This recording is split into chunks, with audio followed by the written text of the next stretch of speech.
அனைவருக்கும் வணக்கம். இந்த பதிவில் நம்ம இதை பற்றி பார்க்க போகிறோன்னு தெரிஞ்சுக்கிறதுக்கு முன்னாடி மறக்காமல் நம்ம சேனலை சப்ஸ்கிரைப் பண்ணிக்கோங்க.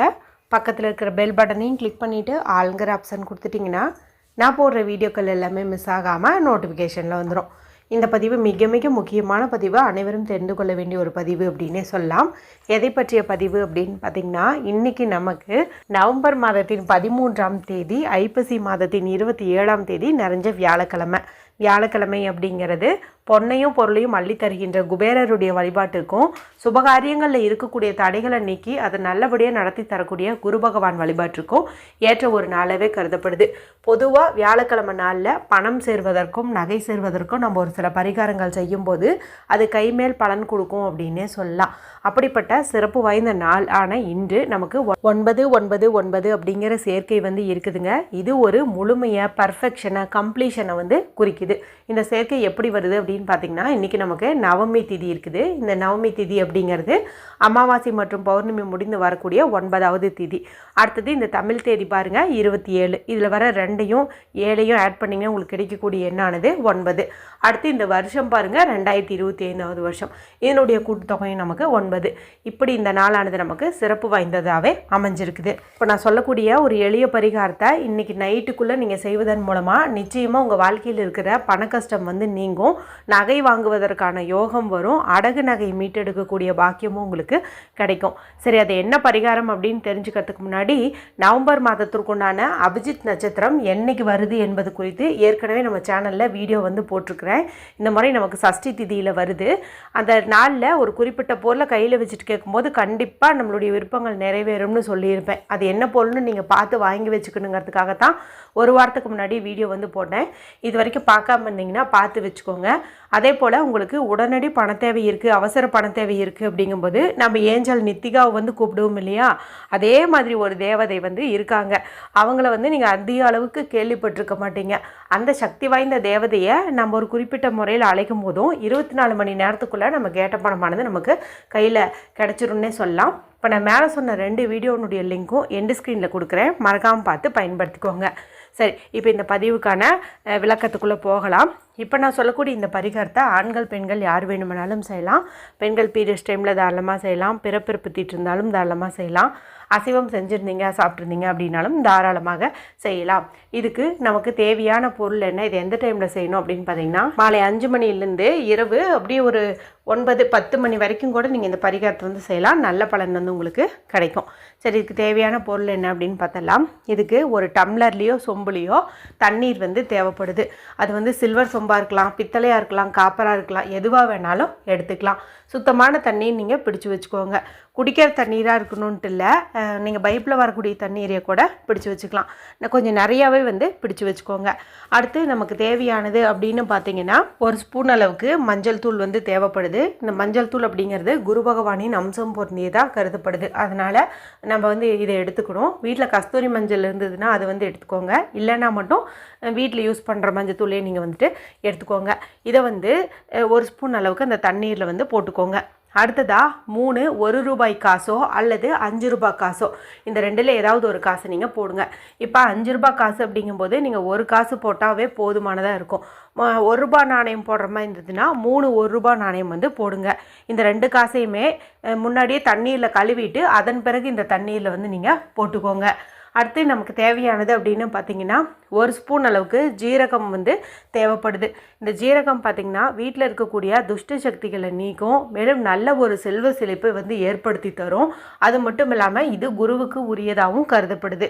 அதனால் இதை நம்ம ஒரு ஸ்பூன் அளவுக்கு எடுத்துக்கணும். இப்போ இந்த ஜீரகத்தை நீங்கள் வெறுமனே அப்படி இல்லை தண்ணியில் போடுறதுக்கு முன்னாடி நீங்கள் என்ன பண்ணுறீங்கன்னா, உங்களுடைய இடது கையில் வச்சுக்கோங்க. வலது கை கொண்டு மூடிக்கிட்டு உங்களுடைய கோரிக்கையை சொல்லுங்கள். எனக்கு நல்ல ஒரு செல்வ செழிப்பு அதிகரிக்கணும், நகை சேரணும், பணம் சேரணும் அப்படின்னு மனதார வேண்டிக்கோங்க. வேண்டிட்டு இப்போ இடது கையில் இருக்கிற இந்த ஜீரகத்தை வலது உள்ளங்கையால் அப்படியே நீங்கள் கசக்குங்க. அதாவது நம்ம ஏதாவது ஒரு மூலிகை நம்ம குழந்தைங்களுக்காக சாறு எடுக்கிறங்க போது உள்ளங்கையில் வச்சுட்டு இப்படி கசக்கி சாறு எடுப்போம் இல்லையா, அந்த மாதிரி வந்துட்டு இதை அப்படியே வந்து வச்சு தேய்ங்க. இப்படி தேய்க்கும் போது பார்த்திங்கன்னா கொஞ்சம் கொஞ்சம் ஜீரகமெல்லாம் வந்து உடையறதுக்கு வந்து வாய்ப்புகள் வந்து இருக்குது. இந்த மாதிரி வந்து பண்ணிவிட்டு அதன் பிறகு நீங்கள் எடுத்து வச்ச இந்த தண்ணீரில் வந்து அந்த ஜீரகத்தை போட்டுருங்க. இவ்வளோதான் நமக்கு தேவையான பொருள். இன்னொரு ஆப்ஷன் வேணும் அப்படின்னு நினச்சிங்கன்னா பச்சை கற்பூரம் சேர்த்துறது நல்லது. ஆனால் இந்த பரிகாரத்துக்கு இதுவே வந்து போதும். மஞ்சத்தூள், அதே போல் காசு, அது கூட ஜீரகம், இதுவே வந்து எனஃப் தான். நீங்கள் அதை சேர்க்கணும்னு விருப்பப்பட்டீங்கன்னா பச்சை கற்பூரம் வந்து எக்ஸ்ட்ராவாக போட்டுக்கலாம். இப்போ என்ன பண்ணுறீங்க அப்படின்னா, வலது கையால், அதாவது வலது கை அந்த உள்ளங்கை பகுதி இருக்குது இல்லையா, அதால் அந்த சொம்பையோ டம்ளரையோ வந்துட்டு நீங்கள் மூடி வைங்க. அதாவது உங்கள் கை தான் மூடி மாதிரி நினச்சிக்கிட்டு இப்போ அதனுடைய வாய்ப்பகுதியில் அந்த அகண்டு இருக்கும் இல்லையா, அது மேலே வந்துட்டு உள்ளங்கை வச்சுட்டு இப்போ வந்து நீங்கள் குருவசியம் உண்டாகட்டும், குபேர வசியம் உண்டாகட்டும் இதை வந்து சொல்லுங்கள். ஆக்சுவலாக இந்த இடத்துல வந்துட்டு நம்ம வேறு ஒரு பவர்ஃபுல்லான மந்திரம் வந்து சொல்லணும். அது சொல்லும்போது இன்னும் நமக்கு பலன் வந்து கிடைக்கும். ஆனால் பீரியட்ஸ் டைமில் இருக்கிறவங்க அந்த சக்தி வாய்ந்த மந்திரத்தை வந்து சொல்ல முடியாது. அதனால் நம்ம என்ன பண்ணுறோம் அப்படின்னா, இப்படி ஒரு பொதுவான ஒரு வார்த்தைகளை நம்ம பயன்படுத்தும் போது ரூல்ஸ் எல்லாம் வந்து அது பாதிக்காது. அதுக்காக தான் இந்த 2 வரியை வந்து நான் உங்களைய சொல்கிறேன், சரிங்களா? அதனால் நீங்கள் இது மட்டும் சொன்னீங்க அப்படின்னாவே போதுமானதாக இருக்கும். நான் அடுத்த முறை வீடியோ போடும்போது பீரியட்ஸ் டைமில் இல்லாதவங்க சொல்கிற அந்த மந்திரம் என்னங்கிறது குறித்து நான் உங்களுக்கு வந்து சொல்கிறேன். அது ரொம்ப ரொம்ப சக்தி வாய்ந்தது. அதை நம்ம ஒரு 36 முறை சொல்லும்போது இன்னும் நமக்கு அதிகப்படியான பலன்கள் வந்து கிடைக்கும். நான் அடுத்த பதிவில், அதாவது அடுத்து வரக்கூடிய வியாழக்கிழமை நாளில் அந்த பரிகாரம் குறித்து நான் உங்களுக்கு சொல்கிறேன். இப்போ வந்து நீங்கள் ஜஸ்ட் குருவசியம் உண்டாகட்டும், குபேர வசியம் உண்டாகட்டும் இதை மட்டும் சொல்லுங்கள். எத்தனை முறை வேணாலும் சொல்லலாம், எண்ணிக்கை கணக்கெல்லாம் இல்லை. எத்தனை முறை முடியுமோ அவ்வளோ முறை வந்துட்டு நீங்கள் சொல்லுங்கள். கூடவே இப்போ உங்கள் வீட்டில் ஏதாவது மஞ்சள் நிறத்தில் பூ இருக்குது, சாமந்தி பூ இருக்குது, அல்லது வெள்ளை நிறத்தில் மல்லிகை பூ, ஜாதி மல்லி இது மாதிரி ஏதாவது இருக்குதுன்னா அது ஒரு 2-3 பூவாவது அந்த தண்ணீரில் போடுறது சிறப்பு. பூக்கள் வந்து இல்லை அப்படின்னா விட்டுருங்க, பரவாயில்ல, ஒன்றும் பிரச்சனை இல்லை. இப்போ என்ன பண்ணுறீங்க அப்படின்னா, இந்த தண்ணீரை எடுத்துகிட்டு போயிட்டு உங்கள் வீட்டில் வடகிழக்கு மூலையில் வந்து வச்சுருங்க. அதாவது நார்த் ஈஸ்ட் கார்னர், இது வந்து குபேர மூலை அப்படின்னு வந்து சொல்லுவோம். இந்த இடத்துல வந்துட்டு நீங்கள் வச்சுருங்க. ஜன்னல் இருந்தால் ஜன்னல் மேலே வைங்க, இல்லைன்னா தரையிலேயே நீங்கள் கொஞ்சம் க்ளீன் பண்ணிவிட்டு அங்கே நீங்கள் வச்சுருங்க. ஒரு தட்டு போட்டு இதை நீங்கள் மூடி வச்சுருங்க. இது ஒரு நாள் இரவு முழுக்க அப்படியே வந்து இருக்கட்டும். இன்றைக்கி நைட்டு முழுக்க அப்படியே இருக்கட்டும். நாளைக்கு காலையில், அதாவது நாளைக்கு பார்த்திங்கன்னா நமக்கு ஐப்பசி மாதத்தில் வரக்கூடிய கடைசி வெள்ளிக்கிழமையாக இருக்குது. ஏற்கனவே நான் ஐப்பசி மாத வெள்ளியினுடைய சிறப்பு குறித்து நிறைய பதிவுகளில் வந்து சொல்லியிருக்கிறேன். அதுவும் இது பார்த்திங்கன்னா கடைசி வெள்ளியாக வேறு இருக்குது இல்லையா.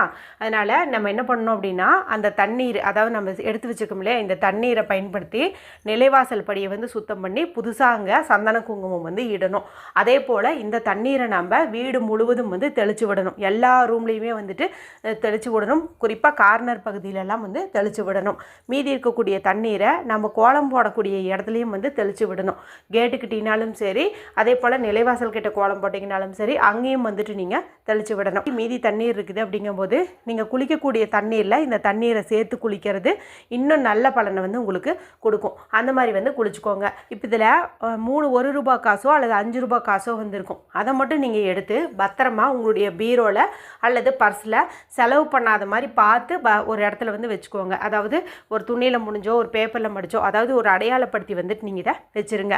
ஏன்னா இது முழுக்க முழுக்க எனஜூட்டப்பட்ட காசாக வந்து இருக்கும். இது எங்கே இருக்குதோ அங்கே பெருமளவு செல்வம் வந்து சேரும். அதனால் முடிஞ்ச அளவுக்கு இதை நீங்கள் செலவு பண்ணாமல் பார்த்துக்கோங்க. இந்த தண்ணீர் உங்கள் வீட்டில் பட்டிருக்கிற இந்த நேரத்திலேயே உங்கள் வீட்டில் இருக்கக்கூடிய அத்தனை தரித்திர நிலை, வறுமை நிலை எல்லாம் நீங்கி உங்களுடைய விருப்பப்படி பொண்ணும் பொருளும் பெருகி குவியும் அப்படின்னே சொல்லலாம். அனைவரும் மறக்காமல் செஞ்சு பலனடையுங்க. வீடியோ பிடிச்சிருந்தால் மற்றவங்களோடையும் ஷேர் பண்ணுங்கள், லைக் பண்ணுங்கள். மற்றும் ஒரு பயனுள்ள பதிவில் உங்களை சந்திக்கிறேன். நன்றி, வணக்கம்.